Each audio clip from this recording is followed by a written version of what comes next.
I am tubers. நான் வந்து ஒரு ப்ரொஃபஷனல் வீடியோ கிரியேட்டர். ஓகே, ஒரு ப்ரொஃபஷனல் வீடியோ கிரியேட்டர்னா இப்போ நீங்கள் பார்த்துக்கிட்டு இருக்கிற இந்த சேனலில் கிட்டத்தட்ட நான் 61 வீடியோ கிரியேட் பண்ணியிருக்கேன்.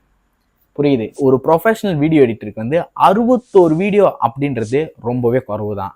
ஆனால் இந்த 61 வீடியோலேருந்து நான் கிட்டத்தட்ட 2,25,000 வியூஸ் வரைக்கும் கெயின் பண்ணியிருக்கேன். இது வந்து இந்த 61 வீடியோவுக்கு ரொம்பவே அதிகம். இப்படி ப்ரொஃபஷனல் யூடியூபர் ஆகிறதுக்கு நான் காசும் அப்புறம் நிறைய டைமும் செலவு பண்ணியிருக்கேன்.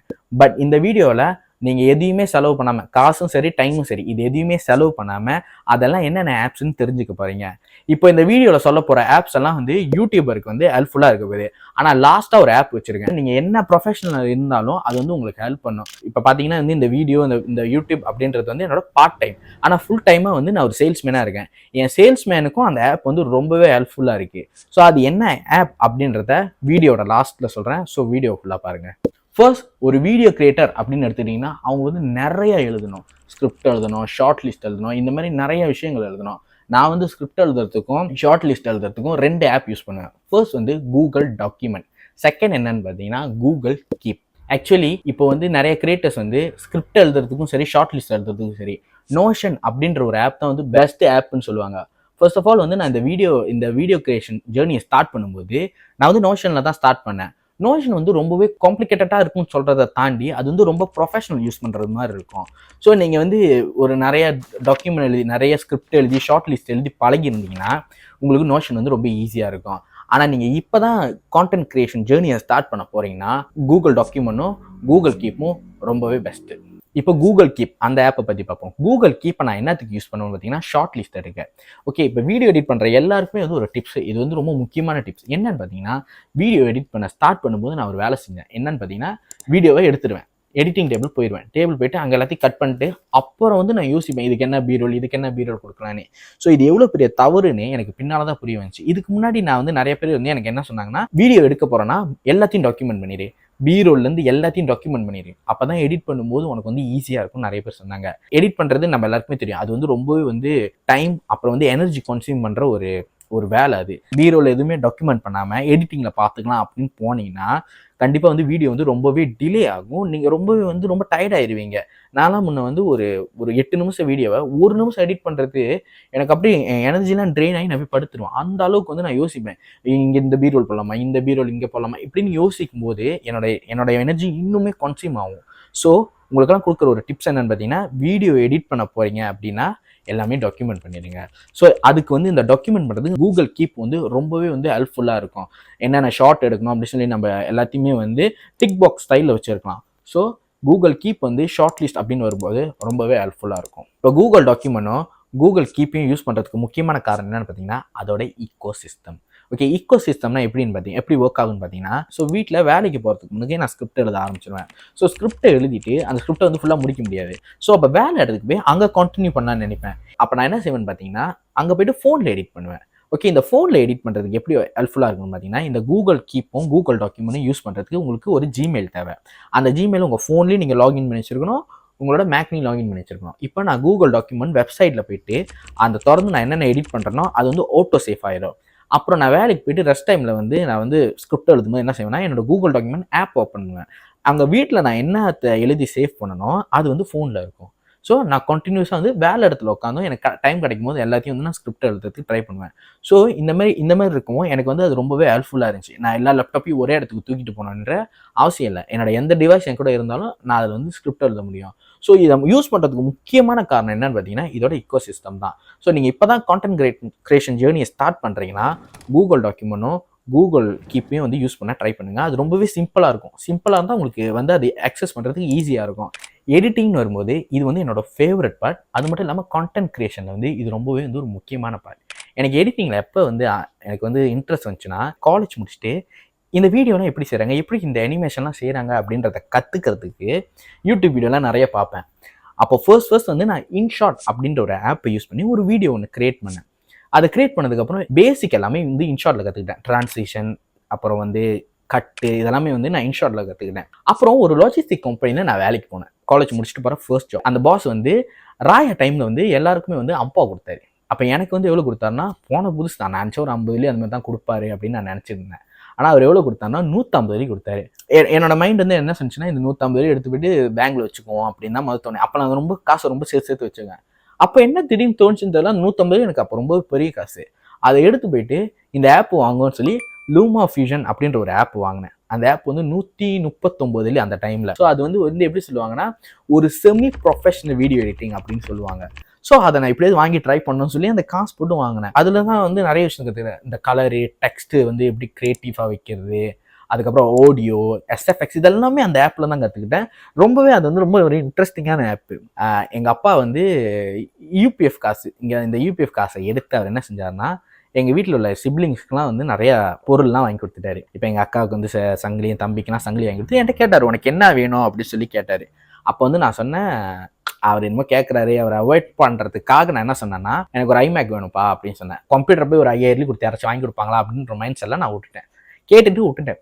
அப்புறம் கொஞ்ச நாள் போக எனக்கு வந்து அந்த லாஜிஸ்டிக் வேலைனால ரொம்ப ஸ்ட்ரெஸ்ஸாக இருந்துச்சு. எங்கள் வீட்டிலே என்னன்னு சொன்னாங்க, நீ ரொம்ப ஒரு மாதிரியா இருக்குன்னு. எனக்கே அது தெரிஞ்சது. ஏன்னா அந்த வேலைனால நான் ரொம்ப ஸ்ட்ரெஸ்ஸாக இருந்தேன். எங்கள் அப்பா என்ன நினச்சிட்டாருன்னா, பையன் நம்மகிட்ட இதை கேட்டான், நம்ம இதை வாங்கி கொடுக்கலாம், அதனால தான் ஸ்ட்ரெஸ் ஆகிட்டான்னு சொல்லிட்டு என்னை கூட்டிகிட்டு போய் நான் வேணாம் சொல்கிறதுக்கு சொன்னேன், ஐமேக் வாங்கி கொடுத்தாரு. அப்போ கூட எங்கள் அக்காவோட ஃபோன் ரொம்ப பழுதாயிருந்துச்சு. நான் சொன்னேன், கீதாவுக்கு ஒரு ஃபோன் வாங்கி கொடுங்க, அப்போ எனக்கு அப்புறம் வாங்கிக்கலான்னு. இல்லை, உனக்கு தான் வாங்கணும், உனக்கு வேணுமா வேணாவான்னு. சரி யோசித்தேன், அக்காவுக்கும் ஃபோன் கிடைக்காது, பேசாமல் நம்மளே எடுத்துக்கும் சொல்லிட்டு நான் ஐமேக் வாங்கிட்டு வந்து வச்சுட்டு அதில் படம் பார்க்குறது, யூடியூப் வீடியோ பார்க்குறது இப்படி தான் ஓடிட்டு இருந்துச்சு. அப்போ வந்து ஃபோனில் எடிட் பண்ணும்போது பேட்டரிலாம் வந்து சக்குன்னு முடியும். ஸோ அப்போ நான் என்ன செஞ்சேன்னா, சரி இந்த ஐமேக் சும்மா தான் இருக்குது, இதில் வீடியோ எடிட் பண்ணி பார்ப்போம், இதில் எப்படி இருக்குன்ட்டு அப்போ செக் பண்ணும்போது ஒரு சாஃப்ட்வேர் மாட்டுச்சு. அந்த சாஃப்ட்வேர் வந்து ஃபைனல் கட் ப்ரோ. அதெல்லாம் ப்ரொஃபஷ்னல் யூஸ் பண்ணுற சாஃப்ட்வேர். அதோட வேலை கிட்டத்தட்ட 1300 கிட்ட. 1300 அந்த சாஃப்ட்வேரை நான் வந்து அப்பயே வந்து கம்ப்யூட்டர்லாம் பூந்துலாடுவேன். ஸோ நான் என்ன செஞ்சேன்னா, அந்த சாஃப்ட்வேரை பைரேட் பண்ணிட்டேன். அந்த சாஃப்ட்வேர் என்ன பைரேட் பண்ணால், அந்த சாஃப்ட்வேரை நீங்கள் ஃப்ரீயாகவே இப்போ டவுன்லோட் பண்ணிக்கலாம். ஆனால் 90 நாள் கழிச்சு அது காசு கேட்கும். 90 நாள் இருக்கா டவுன்லோட் பண்ணுறேன்னா பாய்ப்பேன், 90வது நாள் வரும்போது அதை ரீசெட் பண்ணி விட்டுருவேன். ஸோ மறுபடியும் எனக்கு 90 நாள் மறுபடியும் வரும். இப்படியே ரீசெட் பண்ணி இன்னைக்கு வரைக்கும் அந்த சாஃப்ட்வேர் அப்படி தான் நான் ஓட்டிக்கிட்டு இருக்கேன். ஆனால் இந்த யூடியூப் வந்து காசு வந்துச்சுன்னா வாங்குற சாஃப்ட்வேர்னா அதுதான் இருக்கும். 1300 இன்வெஸ்ட் பண்ணி அந்த சாஃப்ட்வேர் நான் வாங்கணும். ஏன்னா எனக்கு அந்த சாஃப்ட்வேர் ரொம்ப பிடிக்கும். இன்னைக்கு வரைக்குமே நான் வீடியோ இந்த அளவுக்கு எடிட் பண்ணால் அந்த சாஃப்ட்வேருக்கு ஒரு பெரிய ஒரு பங்கு இருக்குன்னே சொல்லுவாங்க. கண்டிப்பாக வந்து எனக்கு இதுலேருந்து காசு வந்துச்சுன்னா அந்த சாஃப்ட்வேர் தான் வாங்குவேன். ஸோ காசு வந்துச்சுன்னா இதில் தான் இன்வெஸ்ட் பண்ணுறேன்னு சொல்கிறேன்ல, அதுக்கு நீங்கள் என்ன செய்யணும்னா, சப்ஸ்கிரைப் பண்ணிட்டு இந்த வீடியோவை லைக் பண்ணி விட்டுருங்க. எனக்கு வந்து நிறைய கிரியேட்டான வீடியோஸ் வந்து கிரியேட் பண்ணி உங்களுக்கு ஷோ பண்ணணும், அவ்வளோதான். இப்போ கூட எனக்கு அனிமேஷன் கற்றுக்கணும்னு ஆசை இருக்குது, ஆனால் என்கிட்ட இப்போ கம்ப்யூட்டரில் அந்த அளவுக்கான ஸ்பெக் இல்லை. ஸோ இட்ஸ் ஓகே, அது போக வந்துடும், ஸோ பிரச்சனை இல்லை. ஸோ நீங்கள் என்ன பண்ணால் சப்ஸ்கிரைப் பண்ணிட்டு இந்த வீடியோக்கு ஒரு லைக் பண்ணிடுங்க. ஸ்டார்டிங் ஸ்டேஜில் வந்து இன்ஷாட் யூஸ் பண்ணேன். செகண்ட் வந்து ஒரு செமி ப்ரொஃபஷனல் லூமா ஃபியூஷன் அப்படின்ற ஒரு ஆப் யூஸ் பண்ணேன். இப்போ தேர்டாக வந்து ஃபைனல் கட் ப்ரோ அப்படின்ற ஒரு ஆப் யூஸ் பண்ணிட்டு இருக்கேன். இந்த 3 ஆப்பு தான் நான் ஒரு வீடியோ கிரியேட்டர் ஆகிறதுக்கு எனக்கு ரொம்பவே ஹெல்ப்ஃபுல்லாக இருந்துச்சு. ஸோ உங்களுக்கு மேபி வேற ஆப் இருக்கலாம், சில பேர் கேப்கட் இருக்கலாம், சில பேருக்கு மற்ற விஎன் எடிட்டர்ஸ் இந்த மாதிரி ஆப்ஸ் இருக்கலாம்.